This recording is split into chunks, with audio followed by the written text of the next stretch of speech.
To grid an image, you can use an app like this one. It's free to download and it's quite simple to use. When you open your image in the app, it'll probably bring up a random number of squares, so you need to change it. I'm going to change mine to be 6 squares across, or 6 columns.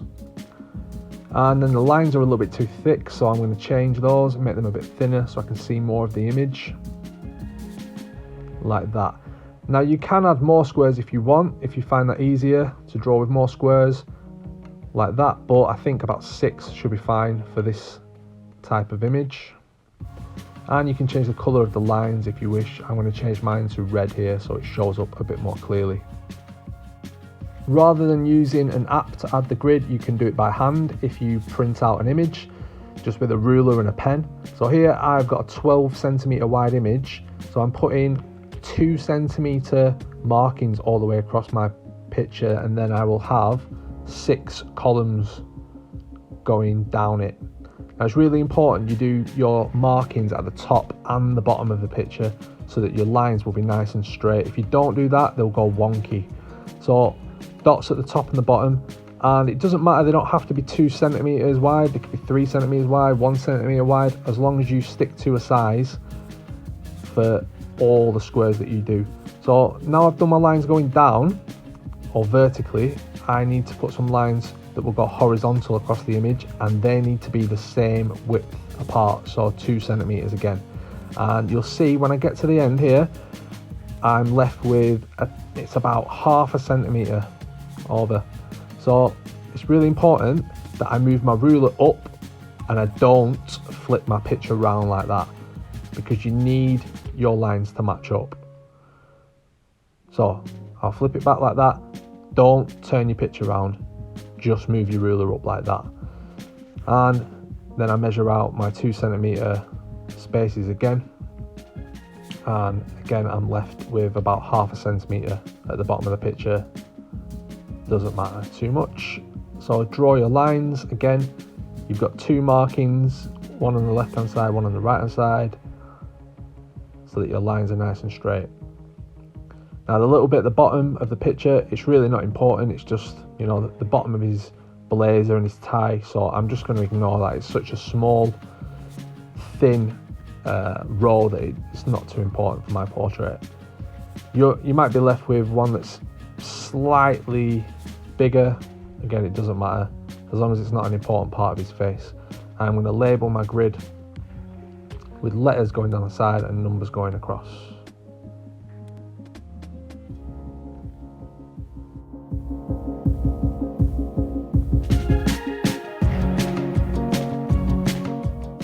Now you've gridded your image, you need to create a corresponding grid on whatever surface you're creating your portrait on. I'm just using A4 paper. Now my printed image is a bit small, so I want my grid on the paper that I'm drawing on to be a bit bigger. So I'm going to do it 3 centimeters for each square rather than 2 centimeters, which is on my photo. And how I do that is I just mark off 1 centimeter at the top on both sides, so I know I'm starting from the right place. And then I mark 3 centimeters along both sides, and I've got 8 squares on my grid going down, so I need to just make sure I do that 8 times. So 8 times 3 would be 24 centimeters, which fits on nicely on the piece of A4 paper. So you'll need to plan out if your grid will fit on and how big you can do it first of all before you start this. And then because I've done 2 sets of markings down the left and right hand side, all I need to do now is join them up like this, and I get nice straight lines going across.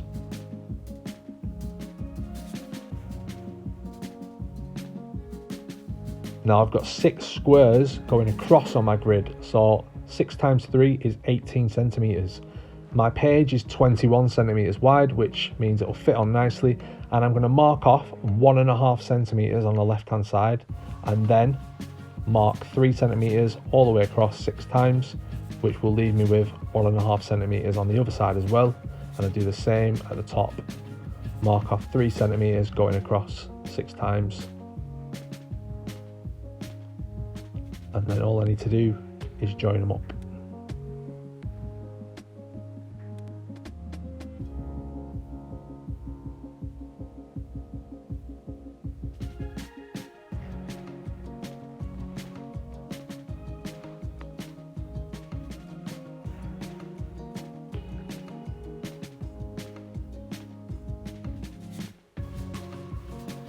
And when you've completed your grid, don't forget to label it to match your grid on your image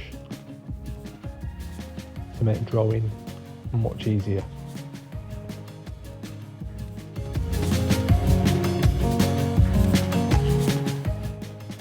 When you start the actual drawing, make sure your image is in front of you and you can see it clearly. Whether that's on your phone or it's printed out, make sure you can see it, because that's what this assessment is all about, looking carefully at the image and drawing it really accurately. So keep looking back at it all the time when you're doing the drawing, and make sure you're drawing things in the right place. That's what the grid is for. So keep looking back at it square by square, checking that you're in the right square, using the labels of the grid to help you. In the first lesson, you're going to do a line drawing, no shading, no colour, just a line drawing. And then in the second lesson, that's when you'll be able to add your tonal shading or colour shading, or whatever media you choose to add your colour or tone. Good luck with your assessment, just try your best, and don't forget to upload a clear image of your assessment to the team's assignment for your teachers to grade.